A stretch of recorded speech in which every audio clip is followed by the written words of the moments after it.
Hi everyone, welcome back. So we're doing something a little different today. I've recently been watching a lot of videos on super automatic espresso machines, and if you watch any of those videos, you'll notice that the drinks start with the milk being poured first, then the coffee, which gives the drink a totally different look. So I wanted to try it out for myself and see how it tastes.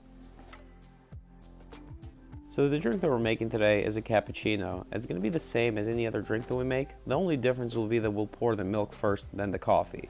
So let's go ahead and get started here with measuring some coffee into our basket. I'm shooting for a 17-gram dose today. If you're wondering why I put my hand there at the bottom, it's because I'm being more careful with the machine. I've heard that if you damage the portafilter holder, it's going to be an expensive job to replace it. So I'm just being more careful with my machine. So notice as I pull the portafilter, the coffee is being spilled to the bottom. That's one of the challenges with this machine. The design is flawed a little bit. The portafilter sits too closely to the grinder. It's great to have a grinder that's built in, but I just wish that the design was a little bit better so that coffee would remain in the basket. As you saw earlier, because some of the coffee spilled, now we're going to have to go back and get some more coffee to get the dosing correct. And it looks like we nailed the dosing. So let's go ahead and distribute some of that coffee with a palm distributor, and then we'll tamp the coffee and we'll get going. But keep in mind, this time we'll start with the milk first, then we'll brew the coffee on top of it.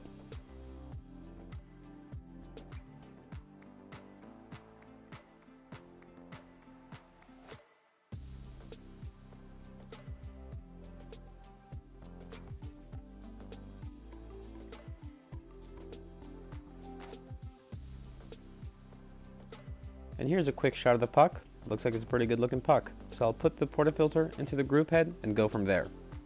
There's some discussion as far as leaving the portafilter with the coffee into the group head. Because of the heat that's generated, it might affect the taste, but I don't tend to see that, so I'm okay with just leave it in there. What do you think? Do you find that it makes a difference?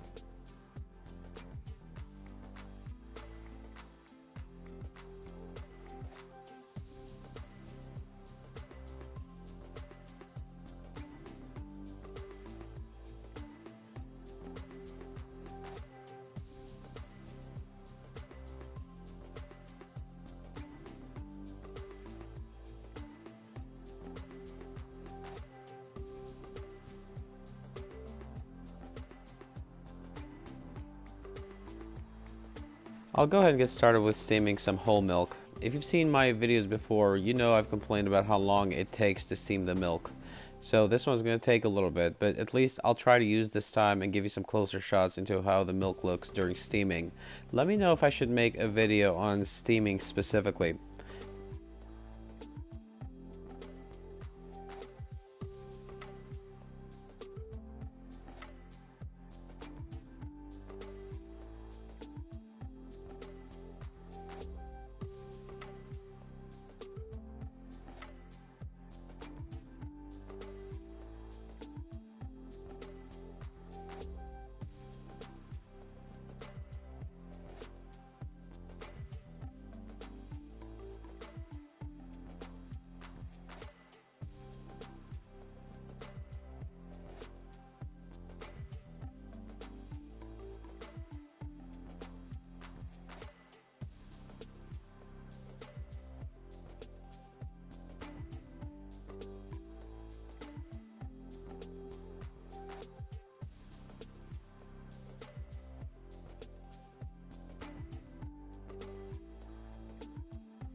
Here we go. So here's the milk. Pretty foamy, looks good for a cappuccino. So I'll go ahead and get started with pouring milk first into the glass. Let's see what happens.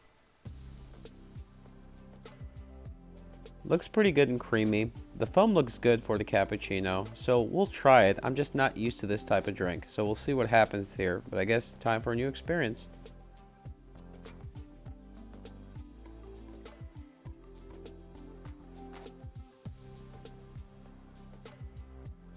And we're off. We'll start with the extraction here. It's definitely a different experience. I'm not used to seeing this type of drink, although from the looks of it, it looks pretty cool. So I'm very interested in seeing how this is going to taste.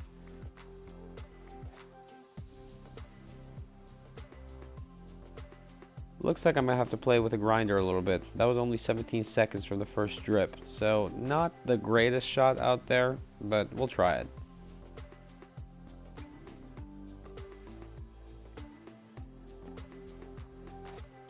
Notice the thick white foam on top of the cappuccino is just so different than from what I usually make. I'll have to try it, but I'm gonna go ahead and stir it a little bit because I'm trying to give it some color on top.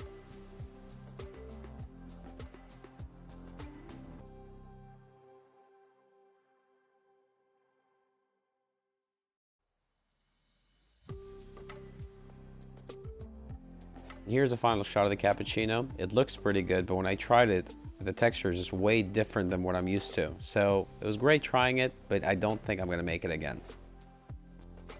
And as always, here's a final shot of me knocking out the puck. I hope you guys enjoyed this video. Please hit like, subscribe, and leave me a comment.